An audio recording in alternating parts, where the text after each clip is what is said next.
Good morning, everybody. How we doing today? A record I looked for a long time. Could never track it down, at least not for a price I was willing to pay. Ended up getting this one from Sweden, and it's actually in great shape. There's a little seam splittage. The vinyl sounds fantastic. I found out that Don Elliott's on here playing the mellophone, which is fantastic. And Charlie Mingus is playing the bass on this record. I'm not sure I remember Mingus playing for Roost anywhere before. Jazz has surprises everywhere. And with some of those surprises, often comes questions. And that's going to be the focus of today's episode. 10 questions that the Jazz Shepherd has that I don't know the answer to. Some of these y'all might be able to help me out with and find the answer. Some of them ain't gonna have an answer. That's the nature of questions. Number 10 on my list, and this is a question I've had for 10 years. Never seen any information that would allow me to quantify what I've come to assume the numbers are. But the great Blue Note record label, for all its glory and fame, I can't find sales records or even a reference to what a good selling Blue Note was versus a poor selling Blue Note. And I've talked with numerous people about it. Other people have researched it. Perhaps the records just weren't kept that well. And of course it's going to be kind of convoluted because a lot of these records were reissued by Liberty and then United Artists and then modern day reissues. But you're mostly looking at first, second pressings in the 50s and 60s. What did the Blue Note 1500, 4000 series records sell? It'd be really interesting to know. And the numbers I've kind of come up with looking at what they did at big labels like Columbia and Jazz, where a successful jazz record was $80,000 to $100,000 for Miles Davis. Time out. Those records over years have accumulated to become million sellers, but Kinda Blue didn't sell a million in 59, 60, and then Columbia kind of had issue with Miles by 64, 65, Seven Steps to Heaven era, because the sales had dropped to 40,000 and going into the shorter years. And I'm sure Bitches Brew kind of picked those numbers back up some.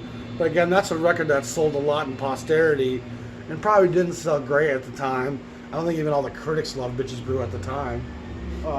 Some interesting stuff on this 10-inch. I listened to it last night. Came about a week ago, and I think I only paid $10-15 for it, plus the shipping. So I'm pretty thrilled about that. But it'd be curious to see what the Blue Note sales numbers were, even for the 1500 series, just to get a grasp on. A good Blue Note sold 20,000, 25,000 copies, Jimmy Smith maybe, and the more obscure titles maybe sold 5,000, 6,000. Is it that high? Is it bigger than that? I think if a poor selling Columbia record sold 40,000, 30,000 records for Miles Davis with national distribution in the 60s, the regional distribution of a Blue Note in the tri-state area, and maybe they ship some to Chicago and the urban centers, LA, but Blue Note wasn't available in every five and dime store in rural America and midtown America. You had to go to the Pittsburghs, the Chicagos, St. Louis, Detroit to find Blue Note records. And in New York, they were probably a little bit more commonplace because there was probably more record stores in the tri-state area, and Alfred and Frank were targeting black audiences, so that's going to limit some of where you are going to place your records for sale. But it's an interesting question. I feel like it would give some insight in just the economics of the music and why a lot of artists were tempted to make the jump to the bigger labels like Capitol, RCA, Decca, and Columbia, knowing that they were going to have to compromise some of their blackness, some of their integrity, some of their artistic vision to placate their new masters at these massive labels that had to present a product that was neat enough to put out there in record shops and malls and five and dime stores from coast to coast.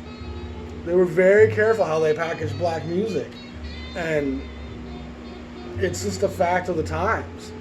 So if anybody ever stumbles or knows where I can see the sales records for Blue Note Records for the decade of 55 to 65, I would love to see that. I'd love to know it. And it also informs us on some of the obscure titles, what drives the cost. And Columbia records never sell for what Blue Note, Prestige, Riverside records sell for, because Columbia sold 2 or 3 times as many copies. And they sold them coast to coast. So you can be anywhere in the country and stumble on a cache of Columbia Capital RCA stuff. But those smaller indie labels that are very regional, you had to work hard to be in Kalispell, Montana, and have a bunch of Blue Note, Prestige, Riverside, Argo, whatever. You know, Mercury kind of made the jump to a second plant in St. Louis and Chicago, and they kind of had a pretty wide distribution fairly early on. So Emerson Mercury stuff you do find fairly well distributed compared to the East Coast labels. But I'd even love to see some of their record sales numbers. But the sales numbers for these old labels, it's not easy to come by. So if anybody has any insight or anything they want to share, a website that I could look at, let me know. Jazz Shepherd's asking. Number 9 on my list.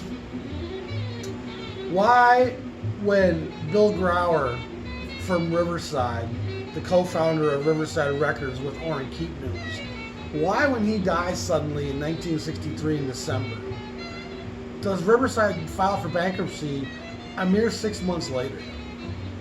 And I do know that Bill Grauer was the economics, the distribution, the business side of the label, and Orrin Keepnews was more in the production side of the business. But either Orrin Keepnews was really bad at managing numbers, or there was already some real bad rot going on in the business model before Grauer died. Was there a mob influence? I don't know. But it seems odd that one of the real stalwarts of jazz in this period would die while it's relatively cresting in terms of its music and what it was doing. And of course, Riverside's real peak is 58, 59, 60, 61. And by 63, the music's starting to change and leave the Riverside sound behind. And these things happen so quickly in music. You know, when you're hip now, in 10 minutes you might be old newspapers. You know, that's just kind of the gig. But I've done a little research, and like I said, I've done some seeking out, but I've not really seen any real clarity on why Riverside had to close its doors so quickly after Grauer passes. You know, it's like just like instantly. You know, 6 months is a fraction of a moment in business times. And Keepnews, of course, goes on to a long career in jazz and continues to be a producer and a discoverer of talent, and is one of the real important figures in jazz into the 70s and 80s. Orrin Keepnews is just a great guy, you know. But and maybe someone's read his biography or interviewed him and can tell me why, when Grauer passed, Riverside folded so quickly. And it comes down to money, without question, on some level. But was it mismanagement by Grauer? Was it inadequacy by Keepnews? Was it just the writing was already on the wall? I don't know. Be curious to find out. Number 8 on my list of questions the Jazz Shepherd wants to know is, why does Bethlehem and Gus Wilde launch the BCP series in 1955, in which they start issuing 10-inch material, the 1000 series stuff, the first 10, 12 releases, and they continue to kind of add 10 inches in as these twofers and couple that stuff up into the mid-50s, late 50s onto the 12-inch. But in 56, they launched simultaneously the 6000 series And the 6000 series seems almost the same thing. It's got the same artists. It's got the same degree of pop sensibility. Like with Atlantic, the 1200 series versus 8000 series, that helped the record store owner know that, okay, this is 1200, this should probably go in the jazz section. This is 8000 series, so this should probably be more pop or R&B. See what I'm saying? A lot of these numbers that labels use designate where you're going to file this stuff. It just gives them some clarity and some organization for where they're going to release material. And with the BCP series and the 6000 series at Bethlehem, I don't see any defining demarcation as to what makes one title BCP and one 6000 series. And it just seems like a lot of extra labels, and maybe it was a tax thing to have a second imprint. But normally that second imprint is going to be a complete different name, like Motown with Tamla and Gordy, to kind of move those tax numbers around. This is just still Bethlehem, different series. And they even plucked 2 or 3 of the first 6000 series records out of the BCP series and replaced those titles in the BCP series with different records, which is also kind of puzzling. It's like, you have so much material coming out. Why would you pluck those AJQ records and I can't remember, I think it's a JJ Johnson record, and they make that the first 6000, 6001, 6002, and those records were already issued on BCP. It doesn't seem to have any sensibility, and maybe there is no sensibility to it. But if somebody knows, I would love to have them tell me what they've read, what they know, what they've heard. Because it does seem a little redundant and a little puzzling. And then BCP 81, Herbie Nichols, they just stopped that series at that point. And I don't think the sale to King Records has happened yet when they stopped the BCP series. But then they continue the 6000 series, their titles really start drying up. They're releasing volumes of material in 55, 56, 57. By 60, 61, it's very sporadic. King has bought them out at some point there. And a lot of the late 6000 series stuff was stuff actually from the King vaults that they were now issuing or reissuing on Bethlehem. But that only affects the late 6000 series. So, I don't know. I don't have the answer. Number 7, I believe on my list.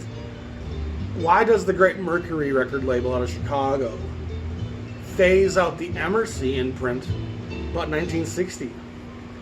And Emercy is a very successful jazz imprint throughout the early 50s, mid 50s, late 50s.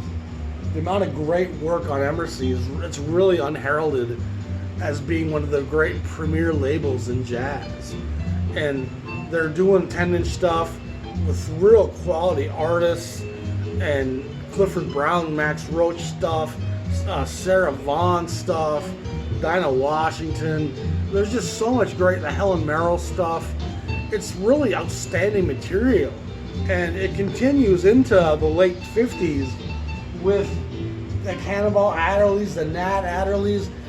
There's just some really solid material coming out. Jimmy Cleveland makes some great records in the 36-100 series of Emercy.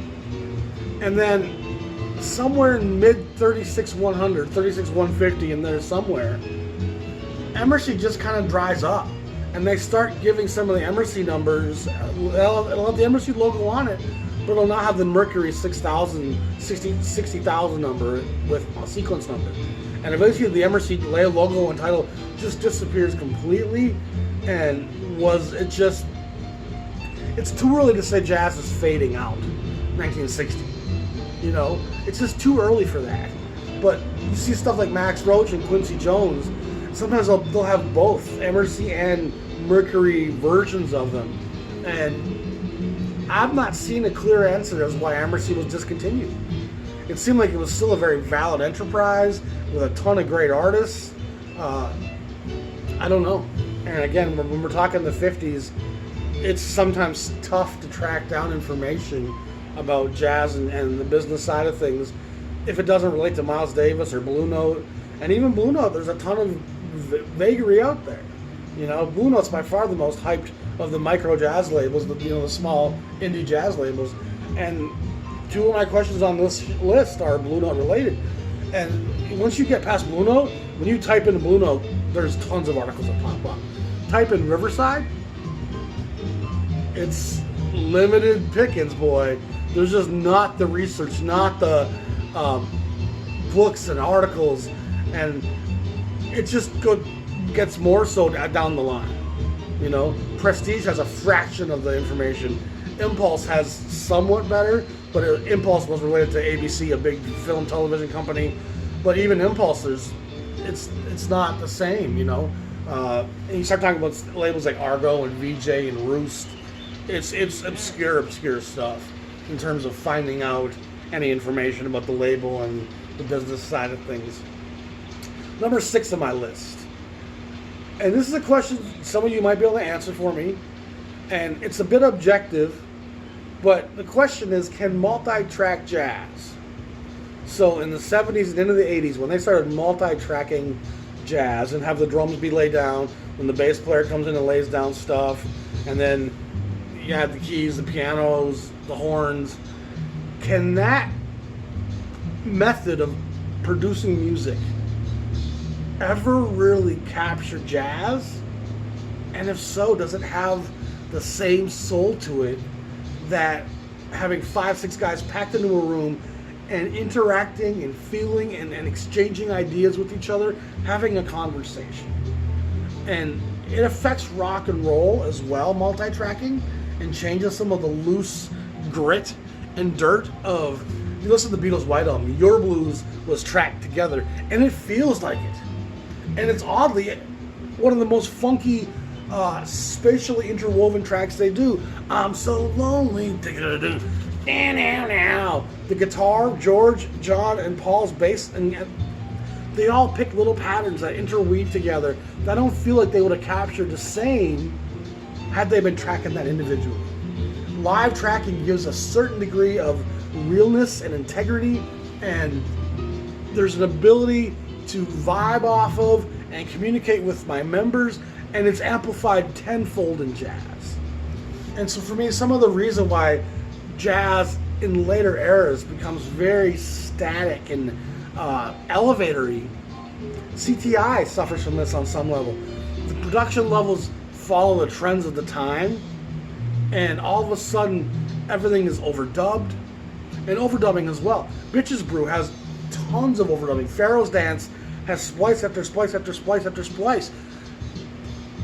The essence of jazz is kind of very anti-multi-tracking and anti-overdubbing. And I think it affects the message, the continuity, the expression, the emoting. Part of what I love about jazz is a guy who's expressing to me how he feels today about his place in the world. And if the first part of my solo was tracked on Thursday and I was in a shitty fucking mood, but he was giving me some real guts, but the second part of my solo was tracked on next Monday and I had a good day, I had sex before I came to the studio and I was kind of joyful, and then the third part of my solo was tracked on Wednesday and my paycheck didn't come, that might lead to me emoting from 3 very different places on the same solo, which is very confusing to the listener. And you end up kind of losing any of those perceptions. You might not pick up any of that emotive nature of the music because it's speaking over top of each other. And so tell me, share with me a record I should listen to. If I have to, I'll go on YouTube within reason. A record that was multi-tracked and laid down in that methodology that has life, vitality, energy, soul, spirit, that just kicks me in the gut. And my favorite stuff from this era, my friend Jean-Michel introduced me to, is some of this Concourse stuff, and a lot of that stuff is tracked live. And so tracking live musicians in jazz still was going to still maintain that degree of real live time emoting. And it doesn't become about just the virtuoso and the ego saying, oh, I think I can do that better. Let me cut it and splice that part and see if I can nail that better. It just captures the raw, live of what jazz is. And so I think for me, part of my issue with jazz from later eras is the production qualities and trends that happen in the industry don't really coincide with jazz very well. And they make a lot of the jazz of that era new agey and elevator music. My take. And I'm challenging people to say, no, dude, listen to this. This is multi-tracked, and listen how full of life this is. Again, I can't really know until you show me something. I've not heard it. Number 5, does John Coltrane come back to earth? And Coltrane has a trajectory, and he's on these tracks, and he goes from his Prestige era, and he flies into his Atlantic, the Blue Note stuff.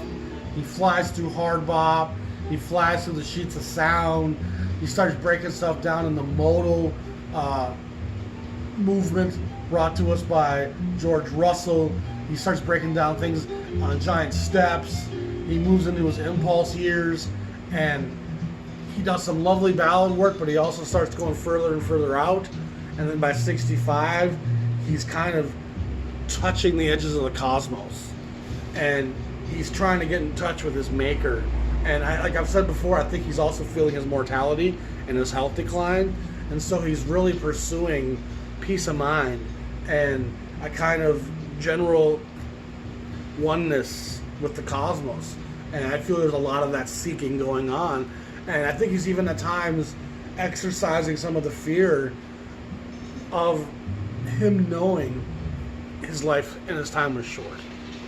But that being said, had Coltrane lived for another 10, 15, 20 years, does Coltrane come all the way back around and get back to the blues and back to the swing and back to the type of jazz that he plays with the Miles Quintet, that he's playing on his early Prestige recordings, on Black Pearls, on Lush Life? Does he get back to the roots of the music? And my guess would be yes, because almost all musicians do come full circle. They almost always come back to the roots of where they were planted. So my guessing, he does come back to the blues, he does come back to the church and the soulful expression of a blues-based, gut-feeling, just raw jazz. But we'll never know. He was taken from us in 67. So it can't really be answered, but you can certainly share with me what you think. Number 4, and this is another Blue Note question. Why does Blue Note run the 1500 series all the way to number 1600, that 3-sound record I showed you yesterday, and then abruptly, for no reason, switch to 4000? And then the 4000 series runs through the sale in the 60s, and it goes up into the 4400s before they switch to that new sequence 8000, some long sequence number that I don't really give a shit about. But why does Blue Note all of a sudden change from 1500 to 4000? Never seen an inch of information about why. And we all know that it happened, and they don't run concurrently. It's not like they were doing them both simultaneously. It just switches. We did the first 100 here, let's move to 4000. And I don't have any insight as to why. I've had people ask me several times, why do they switch to 4000? I don't know. The Jazz Shepherd has no idea. He would like to see if anybody out there in Jazzland knows. Educate me. Tell me why. Maybe no one knows. Maybe that's lost in time. You know, with the wealth of the pharaohs, maybe that information is passed. Just like the sales of Blue Note records. And another thing I would like to also see is comparable stats of what in 1959, say, or 1957, what was Prestige, Riverside, Blue Note, what were these various labels selling versus the other labels? Who was the leading sellers? And I would guess Emerson, with its bigger distribution, probably sold pretty well. I think Contemporary and Pacific, with that white money backing it and probably having better distribution, those records probably sold better than Blue Note's Prestige, Argos, and Riverside's. Bethlehem's could not have sold too well. Very small distribution. Savoys seemed like they sold on the East Coast only. But again, I would love to have a chart showing what each label did year by year, sales-wise, and what their reach was, and how broad their distribution became. And let's not forget that as rare as Blue Notes and Argos were in some parts of the country, if you were in Europe, fucking lawnmower, small town. If you were in Europe, your access to Blue Notes, to Argos, to VJs, to Roos, to a lot of these small labels was going to be very minimal. And sure, some of that stuff had to be being imported and brought in, you know, and the rock and roll guys were hearing the blues, they were hearing the jazz, they were hearing the black music. But I'm guessing outside of London and Paris and some of the larger cities, maybe Brussels, Copenhagen, I'm guessing a lot of these records were very tough to find in Europe. Did European labels reissue some of it? Probably. I'm not sure. I know Vogue was being reissued in America by Blue Note, so was Vogue issuing Blue Note stuff? I don't know.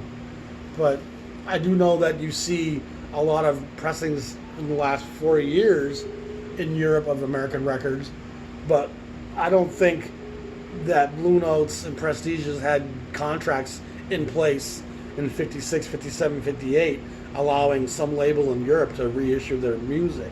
Highly unlikely. So how rare was that stuff in Europe? I don't know. So number 3 now on my list of questions, what if there was no heroin? And it's another one of those questions you can't really answer.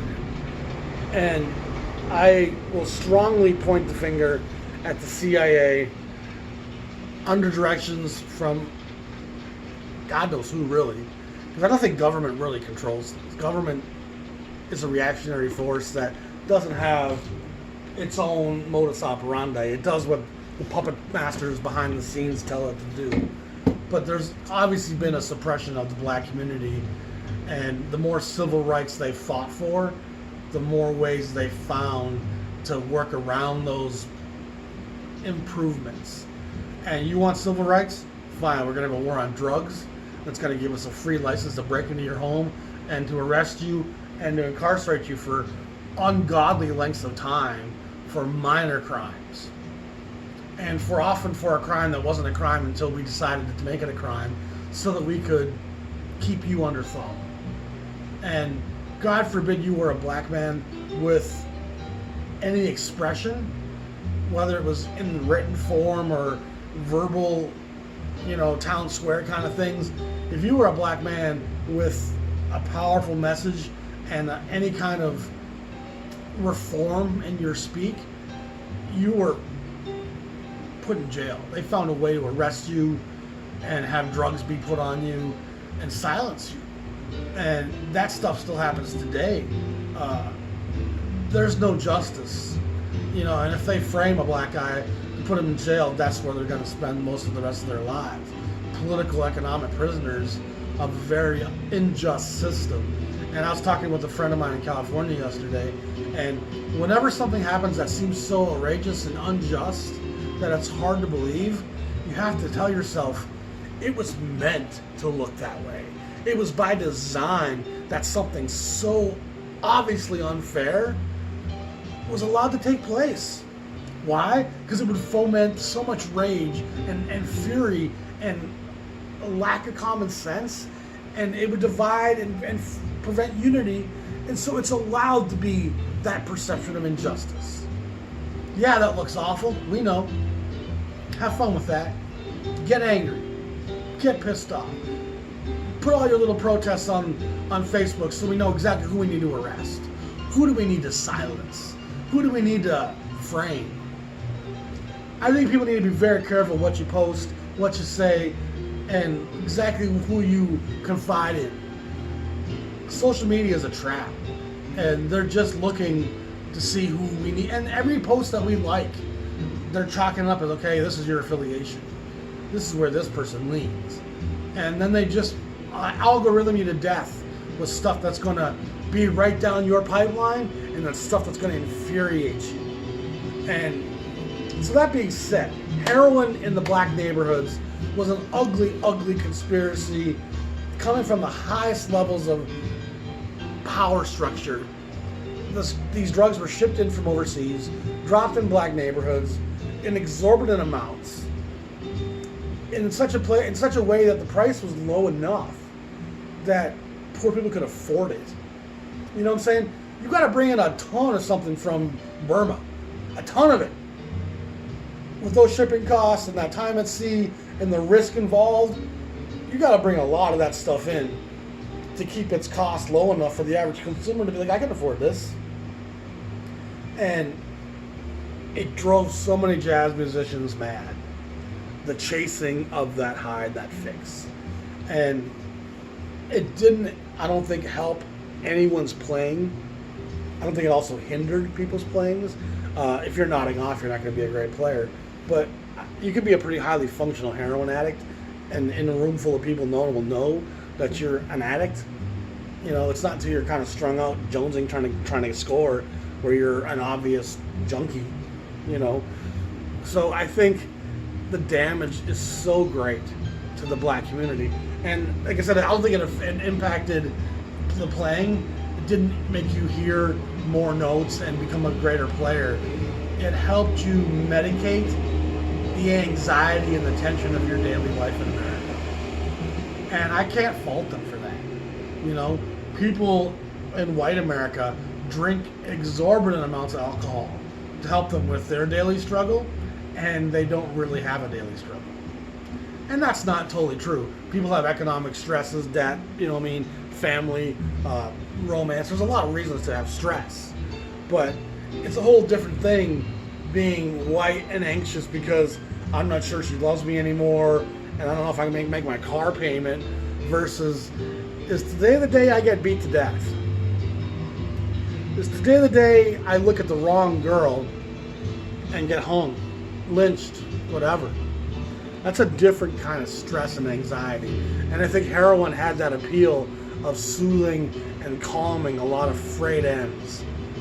And the self-medication became very ubiquitous in the jazz scene and in the black neighborhoods beyond jazz. You know, it wasn't just a jazz player thing. And the marijuana was always a part of the jazz scene, always. I did an episode about that last month. And Louis Armstrong and his Vipers, you know, marijuana was always there, and it served that same purpose. But the average black male, a lot of these guys weren't alcoholics. And so, some of them were, but alcohol is a dangerous, dangerous demon. And you can make some big mistakes when you're drunk. Dismissed. And that same thing isn't as true of heroin and marijuana. You can be a lot more within yourself and under control, especially, you know what I mean? It's hard to, you can't smoke enough weed to be a fool. You know what I mean? And drugs, for the most part, don't create nothing in you. They only magnify what's already there. You know, LSD is not going to make you crazy. It just might show people that you are. You know, drugs don't manufacture parts of you. They only illuminate parts of you. And perhaps pronounce parts of you that you had kept under wraps successfully until you put that magnifying glass on it and showed everybody exactly who you were. So, what would the effects have been had heroin not been so omnipresent? We certainly would have lost a lot fewer great jazz players. You know, guys like Parker would have lived much longer, fuller lives, much healthier lives. Parker, of course, fought the bottle as well and had other demons. But had we not been in the middle of a race war and trying to keep an entire population of blacks under thumb, I think heroin not being in the ghetto would have changed the course of jazz in a lot of interesting ways. And it's not a question we can really answer, but it's still a question I ask myself all the time. Number 2 on my list, and this is an interesting question. I didn't really see this until doing some of my episodes on the different jazz labels. After 1960, where do all the trumpet players go? And you can count on one hand noteworthy trumpet players that come on the scene in the 60s that weren't already there. Your Morgans, your Miles, your Chet Bakers, all Farmers, all those guys are already there and part of the jazz scene and just moved into the 60s. And the number of new trumpet players that show up in the 60s and in the 70s, it's shockingly small. And I never really realized it before. And the same can be said for the trombone. But the trombone was always more peripheral than the trumpet. The trumpet used to be front and center. Miles Davis, Louis Armstrong. You know, I mean, it's such a center of jazz throughout the 20s, 30s, 40s, and 50s. And to see it so sidelined and marginalized in the 60s, it's very interesting. And I think part of it is it's a hard instrument to play. The sax is a much easier instrument to play. So I think guys just migrated towards the sax because it required a lot less work and effort. And it didn't distort your mouth and your muscles quite the same way as being a trumpet player does. But who are the great trumpet players that show up post-1960? And of course, Woody Shaw comes to mind. And he's a great player who I need to know more about. I only have some of his side work on Blue Note and a couple other places, but I don't have a lot of his stuff as a leader. I don't think I have anything by him as a leader yet. But who else shows up on trumpet in the 60s as a debut? Hubbard's already around. You know, Clifford's come and gone. It's Nat Adderley's already here. Where's the new breed of trumpet player?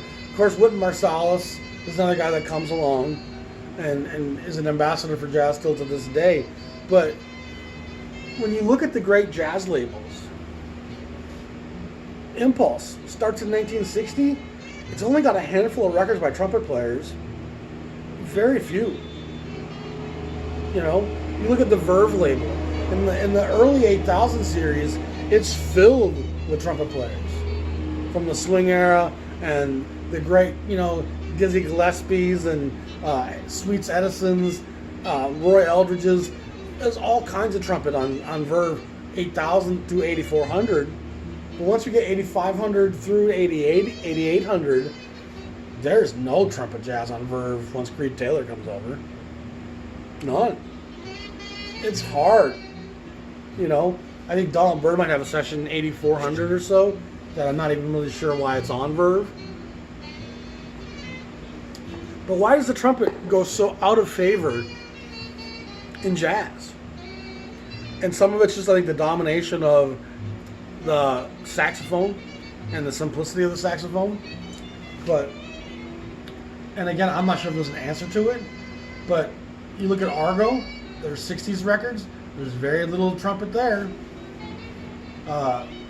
Even Prestige, once you get past 1960, it's organ jazz, it's guitar jazz, it's soul jazz, it's the Gene Ammonds, it's you know, I mean, Willis Jackson's, soul jazz, sax jazz, and maybe the trumpet doesn't lend itself quite the same to soul jazz.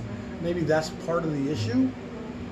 But almost all the great trumpet players that are making records in the 60s made their launch in the 50s or earlier. And there's just not that next wave of trumpet player. Like Freddie Hubbard's like the last guy to come along. He comes along in the late 50s. And I'm sure I'm missing some. But as I did my series on the great trumpet players last month, it became really apparent to me that that next generation doesn't really show up. And I don't know why. I really don't.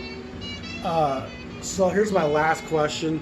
And again, this is not a question that's going to have an answer, but it's still a question I ask myself all the time. Where would Clifford Brown have gone? And there's a lot of great questions in jazz. This is a series I want to do again, probably next month, as I think of more questions that I want to ask. And again, it's not something we can really answer, but when the mind wanders and tries to imagine where Clifford Brown would have gone, he passes away in June of '56, if I recall, and he was a clean living guy. He almost single-handedly launches hard bop and moves it away from bebop and restructures melody, restates the themes of songs. They play it at blitzkrieg tempo, yet under control.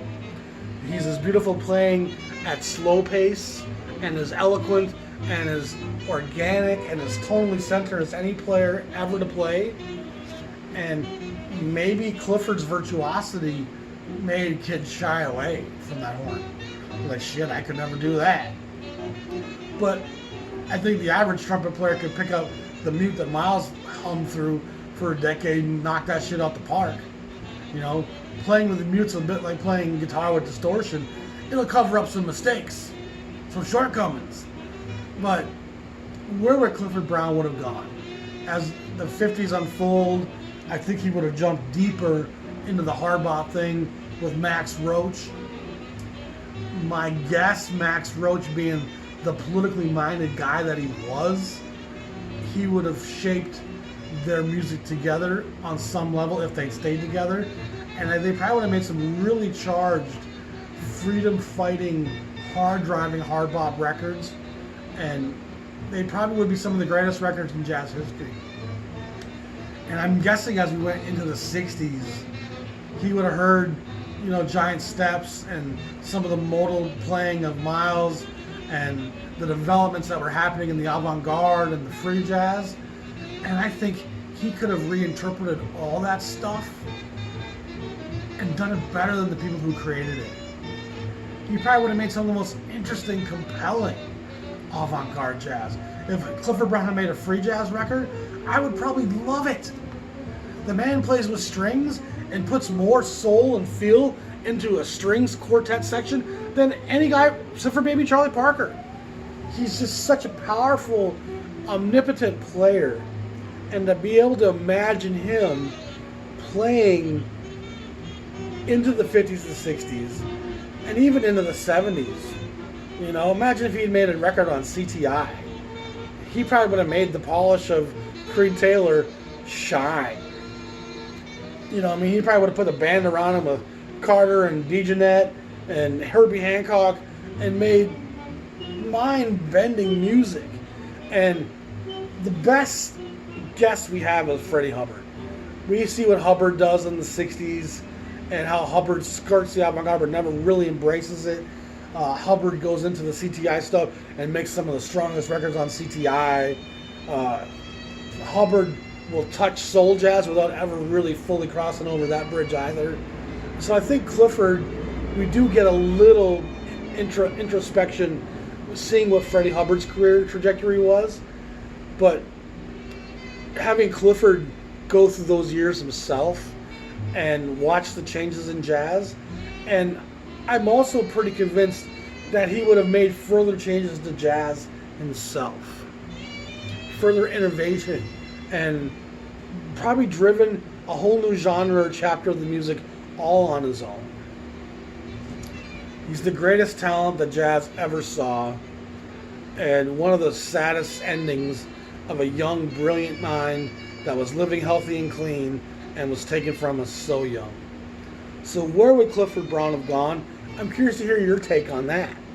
Again, it's not something we can really quantify and answer, but still be curious to hear what you have to say. So that's my 10 questions for this episode on things about jazz I would like to have answered. If you have any answers or insights, please message me, put them in the comments. If you have some questions of your own that you would like answered, by all means ask. I just had a question I've had for years answered yesterday. There's 2 Gene Harris records on Jubilee. And the first one comes 1005, very early, and it's the Gene Harris I know from the 3 Sounds. The last one comes like 1105, 100 records later in like 1959. It's also Gene Harris Trio, but it's got a white guy in the back. And according to my friend Jean-Michel and a few other posters, thank you guys, it was a different Gene Harris. And my friend Jean-Michel was with Gene Harris in Austria when a fan came up with that record asking him to sign it, said, I've been trying to find this record of yours for years, never was able to find it. I just found it, will you sign it? And Gene Harris would not sign it because it wasn't his music. He's like, that's not my record. And I suppose there's a small chance that Jubilee had this Gene Harris session and put it out without his knowing, and maybe he didn't look at it closely enough, but I'd have to guess that it's not the case. If he didn't recognize it and he had to have looked at who the sidemen were and said, no, this isn't me. I didn't do it. So for all intents and purposes, there's two separate Gene Harris trios within 5 years of each other on the Jubilee label, and that's a strange little fact. And it's weird how similar they do sound, at least at first listen. But piano trios, you got to kind of sit there and listen to them a few times back to back to really hear the differences, and I have not done that. I'm not saying compared them. So, but anyway, what's your questions? Let me know. Y'all be safe. Have a great day. Peace.